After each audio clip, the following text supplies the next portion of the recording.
안녕하세요. 안녕하세요, 여러분. 아무래도 우리나라하고 미국 관련 근황들에 대한 제 생각을 짧게라도 중간중간 말씀드리는 게 더 낫겠다 싶은 생각이 들어서 오늘 방송 준비해 보았습니다. 오늘 아침 뉴스공장 시청하면서 이런 생각을 하게 됐는데요. 우리 김어준 씨가 또 중요한 이슈들을 많이 얘기를 해주셔가지고 정말 우리 김어준 씨는 우리나라 언론계의 정말 보배라고 생각합니다. 먼저 김어준 공장장님이 오늘 얘기하신 그 워마드 지난 주말 광화문 집회 관련해서부터 말씀드려보자면요.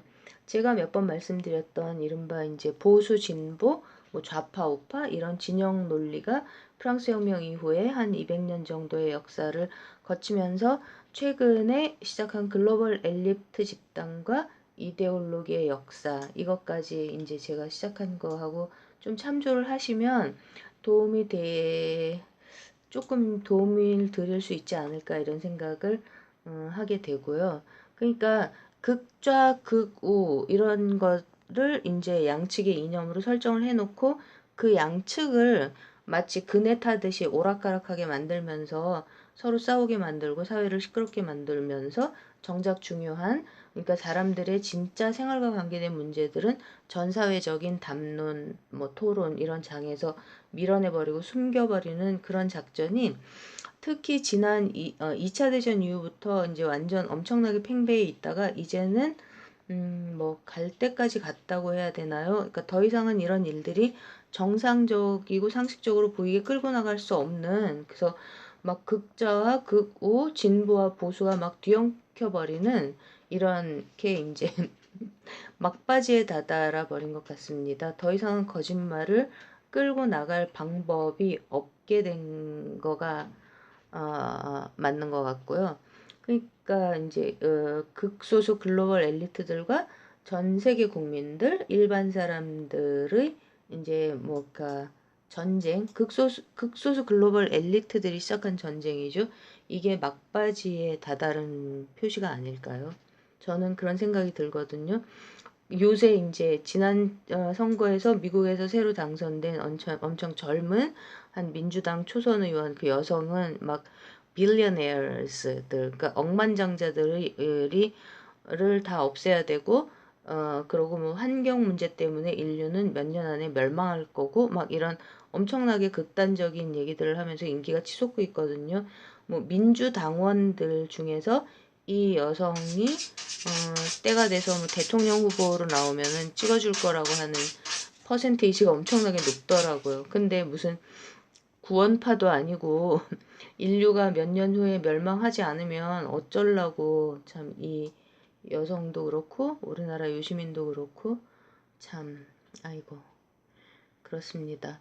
그러니까 우리나라만 해도 지금 미세먼지에 대해서 그러니까 전 국민들의 생활 환경에 대한 관심이 높아졌기 때문에 미세먼지가 크게 이슈가 되고 있는데 실제로 수도권의 공기의 질은 30년 전보다 지금이 더 좋다 그러잖아요. 미국도 화석연료를 이용하는 발전소들의 온실가스 발생률이 실제로는 1993년 그 이전 수준이랍니다. 그러니까 2017년에 트럼프가 파리 기후 협약 탈퇴를 이제 백악관 앞에서 선언할 때 그 전문가를 불러가지고 얘기를 시켰는데 이 관련 전문가가 기술 개발 현황 상황을 그렇게 전하더라고요. 미국은 이 기술을 수출도 하고 있습니다.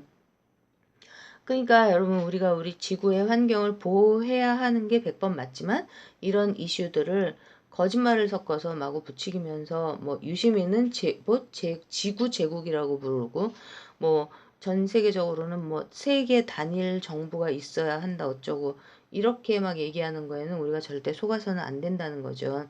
특히 환경단체, 인권운동단체 이렇게 선의를 가지고 이런 일들을 하시는 민간 시민운동 단체들이 이런 종류의 글로벌 엘리트들의 선전선동에 악용되는 일은 정말 피해야 할 것 같다는 생각이 듭니다.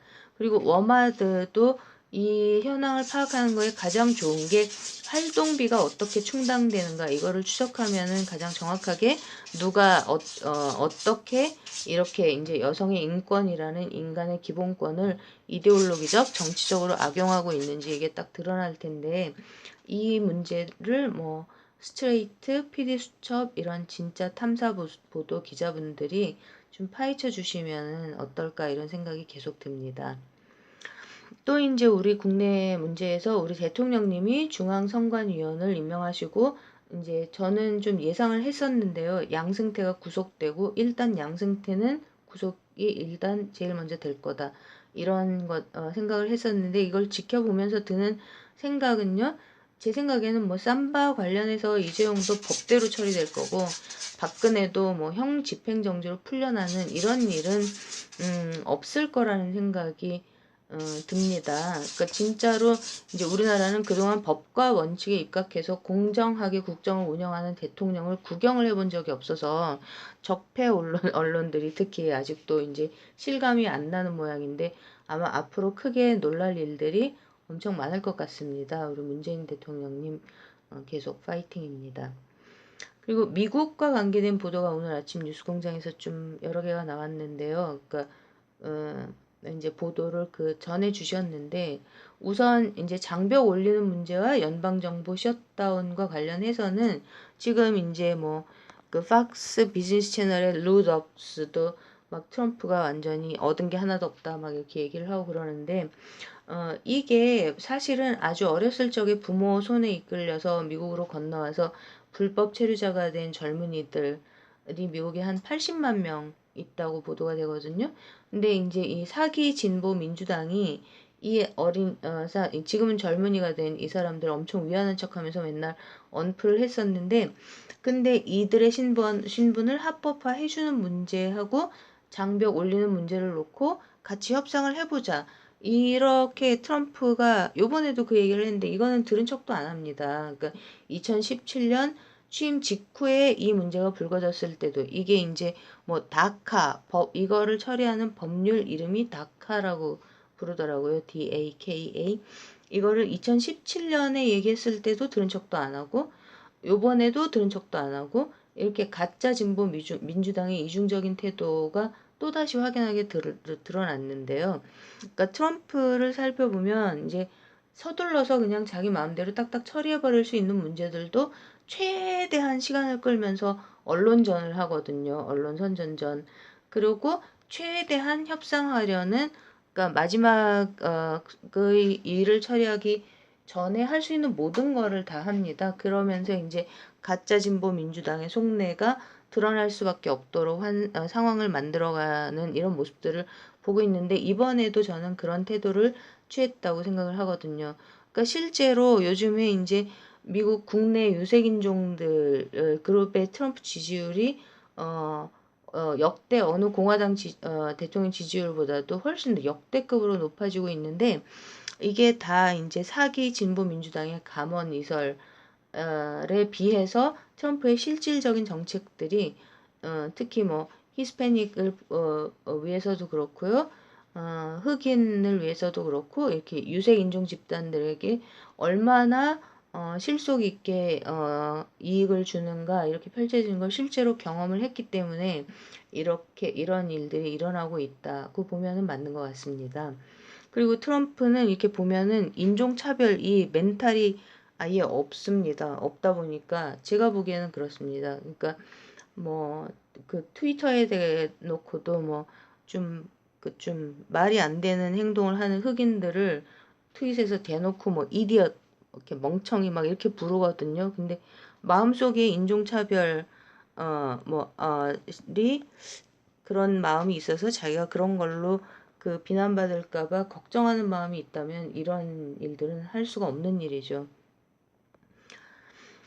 그리고 이제 또 하나가 오늘 보도됐던 게 이제 러시아 스캔들 조사가 막바지에 이르렀기 때문에 수사 결과가 구체적으로 나오는 것 같다고 그 시사인 기자분이 그렇게 얘기하시면서 아들과 사위가 트럼프의 아들과 사위가 선거 캠프 때 러시아 측의 인사들을 엄청 많이 만났다고 보도된 기사들을 소개하던데요.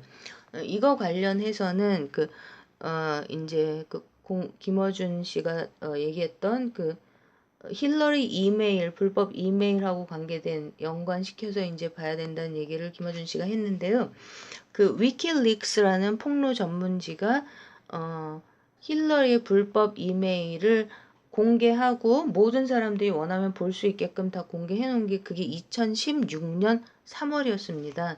그러니까 본격적인 선거전 시작하기 전이었거든요. 그러니까 이거 관련해서 지금 나오는 보도들은 날짜가 언제쯤인지, 그러니까 제라드 쿠슈너가 또는 트럼프 주니어가 만났다 이런 것들이 날짜가 언제쯤인지 확인을 해보면 이 이메일 관련해서 힐러리와 이거 유관성 이거를 러시아하고 관계가 있는지 없는지 이거가 가짜 뉴스인지 아니면 근거가 있는 건지 이거를 확인해 볼 수 있을 것 같습니다. 제 생각에는 아마 또 아닐 공산이 훨씬 더 크고요. 그리고 지난번에 말씀드렸듯이 이거를 힐러리 불법 이메일 이거를 위키릭스 측에 전달해 주었다고 추정되는 민주당 중앙위원회 소속 IT 관련 전문가는 퇴근하고 집에 가다가 강도라고 보도된 사람 2명한테 총을 맞아서 사망했죠. 그러니까 2016년에 힐러리 불법과 관련해서 사망한 사람 5명이라고 의문사한 사람 5명이라고 말씀드렸었습니다. 또 하나 이제 시사인 김은지 기자께서 얘기하신 게 이제 벌튼 인터뷰가 나왔다고 워싱턴 포스트에서 나왔다고 아니 워싱턴 포스트가 아니죠. 워싱턴 타임스요. 이게 그러니까 좀 우려하는 듯한 보도를 하셨는데 워싱턴 타임스는 뭐 아시는 분들도 많으시겠지만 통일교가 미국에서 운영하는 신문사입니다. 그러니까 극우 엉터리 가짜뉴스 공장이라고 보면 맞고요. 통일교는 일본하고 우리나라 친일 친미 적폐 세력하고 관련이 깊은 곳이죠. 영화 마약왕에서 나오는 마약 사범까지 뭐 새마을운동, 뭐 반공연맹 이런 관변 단체들 관련해서 막 키워주고 뒷돈 받아 먹었던 박정희가 밀어준 종교잖아요, 사입이. 그리고 또 이런 식의 어떤 우리나라에서 자주 인용되는 사이비 언론사들 중에 또 하나가 뭐가 있을까요? Voice of America. 이건 우리나라 진보들도 자칭 진보들도 한때 상당히 좀 정보가 너무 없으니까 신뢰를 하는 모습을 보였었는데 미국의 소리라는 여기는 이제 미국의 매파 글로벌 엘리트들이 자기들의 이데올로기를 전파하기 위해서 특히 이제 발전도상국이라고 불리는 이런 쪽이 전파하기 위해서 계속 운영하고 있었온 미국의 대표적인 관변 언론 기관이죠. 워싱턴 타임스는 통일교 겁니다, 여러분. 미국의 소리는 글로벌 매파들의 이데올로기 선전 매체고요. 이런 것까지 알아야지만 취재를 제대로 할 수 있게 된 이 채태가 다 저 극악한 글로벌 엘리트들 때문이죠. 오늘 또 요즘 또 문제가 되고 있는 게 이제 트럼프 관련해서 베네수엘라 문제, 왜 이 남의 나라 문제에 트럼프가 왜 저렇게 적극적으로 나서는지 이것도 좀 같이 생각해 봐야 될 문제인데요. 이거는 내용을 또 이게 이제 베네수엘라 하나만 보지 않고 인접 국가들인 쿠바하고 하이티랑 이렇게 묶어서 보는 게 더 나을 것 같아서 내용이 좀 길어질까봐 다음번에 말씀드리는 게 나을 것 같고요. 또 우리나라에서 이제 이재명 지사님이 적극적으로 선도적으로 추진하고 계시는 기본소득 문제요. 이것도 글로벌 엘리트들의 전략과 관계 지어서 한 번쯤 짚어보는 것도 제 생각에는 중요할 것 같은데 이거는 또 다음번에 또 묶어서 말씀을 한번 드려보도록 하겠습니다. 오늘은 이 정도로 간단히 말씀드려 보고요. 다음 방송에서는 진짜로 태양신이 밀어준 카톨릭 주교, 십자가 꿈을 꾼 태양신이 밀어준 카톨릭 주교 내용 가지고 아주 빨리 또 다시 뵙도록 하겠습니다. 오늘도 모두 편안하고 행복한 저녁 시간 보내시고요. 밤에 잠도 편안히 잘 주무십시오. 감사합니다. 굿나잇.